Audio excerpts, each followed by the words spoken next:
నిజం వినడానికి ఇష్టపడని రాజు చివరికి తన రాజ్యాన్ని కోల్పోయాడంటే నమ్ముతావా? ఒక రాజ్యంలో ఒక రాజుండేవాడు. అతనికి ఒక అలవాటుంది. ఎవరైనా నిజం చెప్తే అతనికి కోపం వచ్చేది. అందుకే అందరూ భయపడి రాజుకు అబద్ధాలు మాత్రమే చెప్పేవారు. మీ రాజ్యం చాలా బాగుంది, ప్రజలు చాలా సంతోషంగా ఉన్నారు అని చెప్పి అతన్ని మోసం చేసేవారు. కాని వాస్తవానికి ప్రజలు కష్టాల్లో ఉన్నారు, ఎవరూ పట్టించుకోవడం లేదు.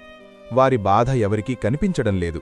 సైనికులు అలసత్వంలో మునిగిపోయారు, యుద్ధానికి సిద్ధంగా లేరు. రాజ్యం నెమ్మదిగా క్షీణిస్తోంది. ఇది నిజమైన స్థితి. ఒకరోజు ఒక ధైర్యమైన మంత్రి నిజం చెప్పడానికి ముందుకొచ్చాడు. మహారాజా, రాజ్యం ప్రమాదంలో ఉంది అన్నాడు.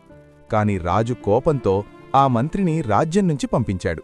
కొన్ని రోజుల తర్వాత శత్రువులు దాడి చేశారు. రాజ్యం సిద్ధంగా లేక సులభంగా ఓడిపోయింది. అప్పుడు రాజుకు అర్థమైంది, నిజం వినకపోవడం తన పెద్ద తప్పు అని. నీతి: మనకు నచ్చకపోయినా నిజాన్ని వినాలి, లేకపోతే నష్టం తప్పదు.